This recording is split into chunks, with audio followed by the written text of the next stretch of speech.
नमस्कार दोस्तों, आप सबका हार्दिक अभिनंदन करता हूं। दोस्तों, आप देख सकते हैं मेरी स्क्रीन पर IRCTC का चार्ट लगा हुआ है, तो उसके बारे में एक अपडेट देना था।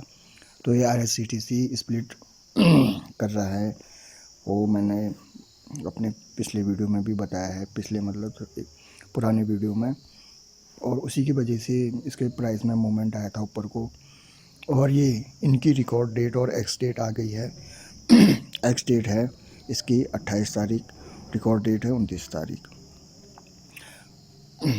यानी 28-29 को आप ये जो IRCTC का जो प्राइस है वो इतना नहीं होगा, ये एडजस्ट हो जाएगा। एडजस्ट होके आपको कम दिखेगा, इससे 1000-1200 के आसपास या उससे थोड़ा नीचे, वो कैलकुलेशन करनी पड़ती है, उसी के आधार पर निकालेंगे, ये हो जाएगा। और अभी जो इसकी फेस वैल्यू है स्प्लिट से पहले वो 10 है, स्प्लिट के बाद की फेस वैल्यू 2 की हो जाएगी। ये 2 इसलिए क्योंकि आपको हर एक शेयर पर 5 शेयर मिलेंगे। इन्होंने जो स्प्लिट दिया है, हर एक शेयर पर 5 शेयर मिलेंगे, तो 5 को 2 से इंटू करेंगे तो 10 आ जाता है। अगर यहाँ पर हर एक शेयर के बदले, अगर इन्होंने यहाँ पर हर एक शेयर के बदले 2 शेयर किए होते, ये एक के बदले 2 शेयर, तो इसकी फेस वैल्यू हो जाती 5। तो इन्होंने लेकिन अभी एक शेयर के बदले 5 शेयर मिल रहे हैं, और तो इसकी फेस वैल्यू हो जाएगी 2।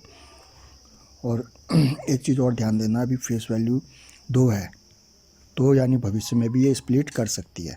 जब ये फेस वैल्यू 1 हो जाएगी, किसी भी कंपनी का आप फेस वैल्यू देखना, अगर 1 होगी तो वो स्प्लिट नहीं देगी, ठीक है, ये ध्यान रखने वाली बात है।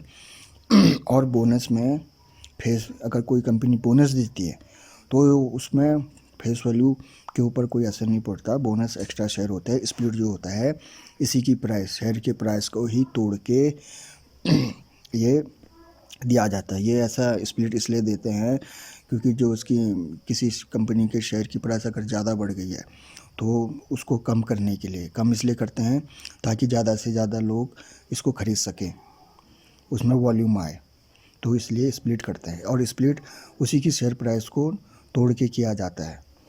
तो यही अपडेट देने के लिए मैंने आपको वीडियो बनाया था। तो आप 28-29 तारीख याद रखना। उस दिन आप अगर इसका चार्ट देखोगे तो सडनली एक गिरावट जैसी आएगी, तो आप डरना मत। जिनके पास ये शेयर हैं उनको भी उनके पोर्टफोलियो में ये उस दिन IRCTC माइनस में जाता हुआ दिखेगा बहुत, तो आप डरना मत, क्योंकि जो इसका एडजस्टेड प्राइस है वो अगले दिन आपको ठीक होके आ जाएगा, आपके पोर्टफोलियो में दिखाई देगा। लेकिन जिस दिन ये स्टॉक स्प्लिट होगा उस दिन ये आपके पोर्टफोलियो में एडजस्टेड प्राइस में नहीं होगी, उस दिन आपको पूरा माइनस में दिखाएगा। अगले दिन इसकी प्राइस एडजस्ट होके ये फिर ठीक आपको दिखाएगा। तो यह है दोस्तों, और उस दिन आप इसका चार्ट देखेंगे तो बिल्कुल एक गिरावट आएगी, तो घबराना मत, वो सिर्फ स्प्लिट के वजह से हुआ होगा। और IRCTC एक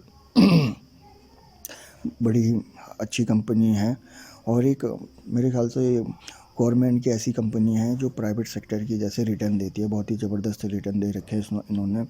और इनका कोई एक काम नहीं है, एक ही कंपनी में 3 है, जैसे इंडियन रेलवे, यानी टिकटिंग ले लो, कैटरिंग का बिज़नेस, टूरिज्म का बिज़नेस। तो आपको लगता होगा इनका जो मेन रेवेन्यू है, ज़्यादा रेवेन्यू ई टिकटिंग से आता होगा। नहीं दोस्तों, इनका जो ज़्यादातर रेवेन्यू कैटरिंग से आता था, इसलिए कह रहा हूँ क्योंकि कोरोना काल की वजह से, लॉकडाउन लगने की वजह से इनका कैटरिंग बिज़नेस बंद हो गया था। लेकिन एक अच्छी खबर ये है, फिर से ये अपने कैटरिंग बिज़नेस को शुरू कर रहे हैं, जिससे इनके रेवेन्यू को बढ़ोतरी मिलेगी। और यही नहीं, सिर्फ रेलवे टिकट ही नहीं, ये बस, फ्लाइट, और अब इन्होंने नया शुरू कर दिया है शिप का। आप शिप की बुकिंग भी ले कर सकते हैं इसमें। शिप में ये आपको इंडिया से मालदीव्स, या अभी सिर्फ मालदीव के आसपास तक की आपको ये सैर करवाएगा। तो अगर आपको मालदीव जाना है तो आप यहाँ से भी शिप के जरिए जा सकते हैं, और उसके लिए आप IRCTC की वेबसाइट से भी टिकट बुक कर सकते हैं। तो बहुत बहुत धन्यवाद दोस्तों, आशा करते हैं आपको वीडियो अच्छा लगा होगा। प्रार्थना है आप सब लोग खुश रहें, स्वस्थ रहें, शेयर मार्केट से अच्छा मुनाफा कमाएं, अच्छे निवेशक बने। बहुत बहुत धन्यवाद।